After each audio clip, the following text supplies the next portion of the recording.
많은 환자분들이 그렇게 얘기하시거든요. 우울감에서 좋아지고 난 다음에는 다른 사람들은 원래 이렇게 사는 거냐, 나도 뭐 엄청난 큰 뜻을 가지거나 좋은 성과나 성공을 바라는 것이 아니라 남들처럼 평범하게만 살고 싶다, 이렇게 얘기를 하시는데, 하게 되면 그런 부분들이 가능하게 됨으로써 자신의 능력들을 좀 올라간다, 이렇게 보시면 될 것 같습니다.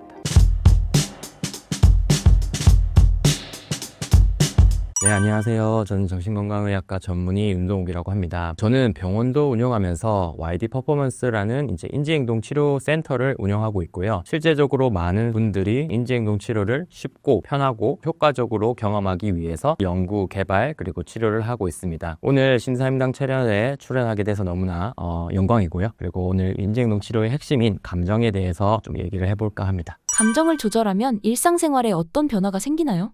일단 사람들이 이제 감정을 조절한다고 하면 부정적인 감정을 느끼지 않는 것, 또는 이 감정에 대해서 훨씬 더 편안해진다, 이렇게만 생각을 하시는데, 실제적으로는 외부 자극에 좀 덜 흔들림으로써 자기가 어떤 능력을 발휘하거나 자신의 있는 그대로의 모습을 발휘하는 데 도움이 된다, 이렇게 생각하시면 좋을 것 같거든요. 예를 들면은 불안해서 또는 긴장해서 내가 가지고 있는 정보들을 제대로 전달을 못하거나, 아니면 내가 우울하거나 무기력해서 내가 평소에 어떤 발휘할 수 있는 능력이나 공부나 아니면 여러 가지 사람과의 관계들을 잘 이어나가지 못하게 되는 것들을 막을 수가 있게 되는 것이죠. 감정을 잘 조절하게 되면 이 집중력이나 인간관계나 판단력, 기억력, 이런 여러 가지 영역에서 도움을 주게 되는데, 여기서 조금 더 주의하셔야 될 부분들은, 감정을 조절하면 없던 능력이 생기는 것이 아니라 자기가 가지고 있었던 원래의 능력들을 발휘하지 못하게 됐던 것들을 다시 찾게 되는, 그러니까 일상적인 나의 어떤 기능들을 회복하는 개념이라고 생각하면 되는데요. 감정 조절이 원래 잘 안 됐던 분들은 실제적으로 자기 능력을 축소해서 생각하거나 그러니까 작게 생각하는 경우들이 많아요. 그런데 감정 조절을 잘 하게 되면은 그런 것들을 다시 되찾게 되는, 그렇게 생각하시면 될 것 같고, 많은 환자분들이 그렇게 얘기하시거든요. 우울감에서 좋아지고 난 다음에는 그러면 다른 사람들은 원래 이렇게 사는 거냐, 또는 나도 뭐 엄청난 큰 뜻을 가지거나 엄청나게 이런 어떤 좋은 성과나 성공을 바라는 것이 아니라 그냥 나 남들처럼 평범하게만 살고 싶다, 이렇게 얘기를 하시는데, 감정을 조절하게 되면 그런 부분들이 가능하게 됨으로써 자신의 능력들을 좀 올라간다, 이렇게 보시면 될 것 같습니다. 감정을 조절하는 가장 확실한 방법은 무엇인가요? 사실 정신의학에서는 근거 기반의 어떤 인지행동 치료라는 것들을 하는데, 이 인지행동 치료라는 것이 감정 조절의 핵심이에요. 인지행동 치료라는 것은 되게 어렵게 보이지만 결국 감정을 결정하는 것은 우리의 생각이다라는 어떤 단순한 인지 모델에서 시작되는 거거든요. 예를 들면 제가 이 카메라 앞에서 촬영을 하는데 불안하고 긴장된다. 그러면은 그냥 이 카메라나 이 상황 자체가 저를 불안하게 만드는 것이 아니라 이 상황에서 내가 뭐라고 생각하느냐, 내가 가지고 있던 것들을 잘 얘기하지 못하면 어쩌지? 또는 실수하면 어쩌지? 또는 뭔가 안 좋은 반응이 나타나면 어쩌지? 라는 제 생각, 내 머릿속을 스쳐 지나가는 이 생각 때문에 불안과 긴장 반응들이 생기게 되는 것이죠. 그렇기 때문에 감정을 조절하는 핵심은 자기가 부정적인 감정들을 발생시키는 생각을 찾고, 이 생각이 왜곡되어 있다면 왜곡되어 있는 것들을 교정하는 과정들이 감정을 조절하는 가장 핵심적인 방법입니다. 불안이 올라올 때 생각, 감정, 행동은 어떻게 다뤄야 하나요? 지금 잠깐 예를 든 것처럼 제가 이 촬영장에서 불안을 느낀다라고 하면, 이 불안한 상황, 중요한 촬영이다, 아니면 중요한 면접이다, 중요한 발표라는 똑같은 상황에서 내가 어떻게 생각하느냐에 따라서 부정적인 감정들, 불안이 올라온다고 말씀드렸잖아요. 그러면은 내 생각들,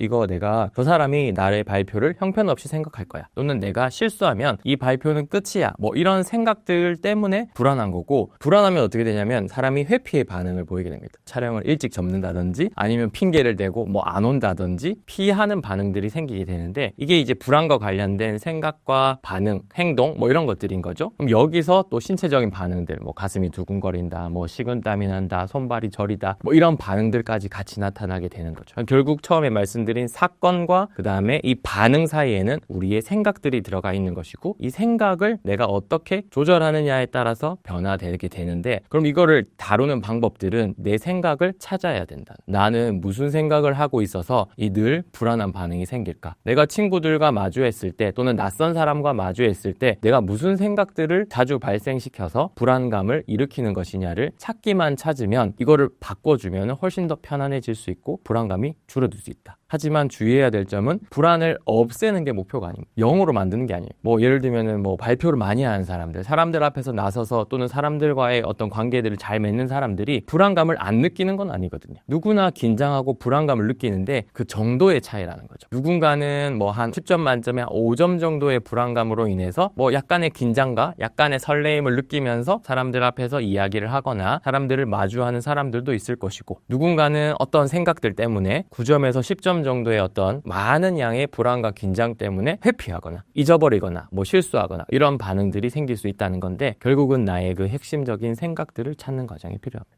감정을 혼자 연습하는 방법이 있나요? 인지행동 치료를 보면 라이팅 세라피라고도 하거든요. 이게 무슨 뜻이냐면 자신의 생각과 감정을 써봐야 됩니다. 왜냐하면 지금 내 머릿속에 무슨 생각하세요? 딱 물어봤을 때 모르겠는데요? 이런 얘기들을 많이 하고 그냥 불안한데요? 이렇게 생각들을 많이 하거든요. 근데 실제로 내가 어떤 상황에서 무슨 생각을 하고 있는지를 써보다 보면 이게 좀 보이는 거죠. 패턴들이. 그리고 사람들이 원래 연애 상담이나 아니면은 주변의 상담들은 잘 해주잖아요. 근데 내 거는 안 되는 이유가 감정에 압도되어서인데, 우리는 누구나 객관적으로 떨어져 있기만 하면 분석하고 누구나 솔루션을 잘 줄 수 있는 그런 인간의 능력들을 가지고 있기 때문에 자신의 감정들을 쓰고 이것들을 객관적으로 바라보는 과정들이 필요한 거고, 그래서 인지행동 치료도 실제로 계속 쓰라고 합니다. 내 생각과 감정을 이 구조화된 틀에 따라서 계속 쓰다 보면은 요런 패턴들이 있네, 이런 것들을 캐치할 수 있고요. 이게 혼자서 쓰면 되게 어렵기는 하지만 사실 이게 습관이 되다 보면은 되게 편하게 패턴들을 파악할 수가 있거든요. 하지만 우리 사람들이 제일 안 되는 거는 혼자서 자율적으로 꾸준히 하는 것이 힘들기 때문에, 만약에 그렇다면은 가까운 전문가나 이런 어떤 과정들을 통해 가지고 인지행동 치료를 경험해 보는 것도 도움이 될 거라고 생각이 됩니다. 감정의 패턴을 바꾸는 것이 가능한가요? 저희 이제 환자분들도 치료하면서 사람이 생각을 바꾸는 게, 저는 뭐 40년, 50년을 이렇게 살았는데 이게 바꾸는 게 되나요? 이렇게 말씀하세요. 근데 일단 감정을 조절하기 위해서 생각을 바꾼다는 첫 번째 핵심은 뭐냐면, 모든 생각을 바꾸는 건 아닙니다. 모든 감정을 바꾸는 건 아니고 일단 특정 생각을 바꾸고 찾는 과정이기 때문에 충분히 포커싱해서 보면은 가능할 수 있다라는 거고, 우리가 뇌과학적으로 보더라도 어떤 신경 경로라는 게 있어요. 우리 특정 생각과 행동을 반복할 때 신경 전달 체계인 신경 경로라는 것이 있는데, 이게 우리가 뭐 이제 고정되어 있는 어떤 것들이 있다는 거죠. 뭐 예를 들면은 어떤 상황에서 부정적인 감정을 발생되도록 이제 신경 경로가 형성돼 있다고 하면, 의도적인 노력을 거쳐서 이걸 이제 변화시키는 과정을 하다 보면은 여기서 이쪽으로 넘어갈 수가 있는데, 물론 쉽지는 않죠. 우리가 막 산길을 갈 때 등산로 누구나 밟아서 쉽게 걸어갈 수 있는 길을 가고 싶잖아요. 그러면 이제 가던 길로 무의식적으로 가게 돼 있는데, 뭐 수풀이 있고 저 길이 아무리 좋다고 하더라도 뭔가 불편하면은 그쪽으로 가는 게 힘들겠죠. 근데 의도적인 노력으로 어느 정도만 가다 보면 이제 이 길이 예전의 길보다 더 편해지고 훨씬 더 효율적인 순간들이 온다라는 거죠. 그럼 그 기간이 얼마냐? 이게 그 습관의 변화를 연구한 논문이 있는데, 이 논문에 따르면은 한 평균 66일 정도 걸린다고요. 사람에 따라 편차는 되게 큰데요. 대충 한 66일 정도 걸린다고 하고, 실제로 우리가 인지행동 치료라는 것들을 통해 가지고 8주에서 12주 정도의 어떤 프로토콜을 권하기도 하거든요. 그래서 저희는 이제 한 60일 정도는 정말 의도적인 노력으로 열심히 정도는 하고, 그 다음 한 달 정도는 조금 천천히 해도 된다. 그래서 한 90일 정도는 꾸준히 하면 이 감정의 패턴이나 생각의 패턴들이 조금 더 변화할 수 있다고 보고 있습니다. 일기 쓰는 등의 행동이 우울증 회복에 도움이 되나요? 실제로 그런 어떤 감정 일기 같은 것들을 뭐 저도 저희 가족들이랑 매일 하고 있는데 정말 짧게 합니다. 한 5분 정도? 5분 정도면 하고, 저희 집에 이제 아이들이 2명이 있는데 초등학생이랑 뭐 유치원생인데 그 친구들도 쉽게 할 수 있어요. 물론 엄청나게 깊은 수준을 적는 건 아닌데, 그냥 매일 내가 무슨 생각했고 무슨 감정을 느꼈고 어떤 식의 해석들을 하는지를 그냥 가볍게 쓰다 보면, 뭐 예를 들면 아까 우울 말씀 주셨는데, 우울한 어떤 패턴이 나타나는 시기가 있을 거 아니에요. 그러면 그 시기에 내가 뭐 어떤 영향 때문에 우울한지에 대한 패턴들을 볼 수 있는 거죠. 뭐 예를 들면 나는 뭐 호르몬의 주기에 영향을 좀 받네, 또는 나는 안 좋은 사건이 있고 한 2, 3일 정도는 힘드네, 또는 나는 뭐 잠을 못 잔 날은 좀 더 다운이 되네, 또는 내가 어떤 뭐 운동을 몇 번 했더니 이 우울한 것들이 회복이 되네, 이런 나의 어떤 빅데이터를 관찰할 수 있는 중요한 어떤 키포인트가 될 수 있는 거고, 그 안에서 내가 무슨 생각 때문에 이 우울감을 지속시킬 수 있는지를 확인할 수 있다.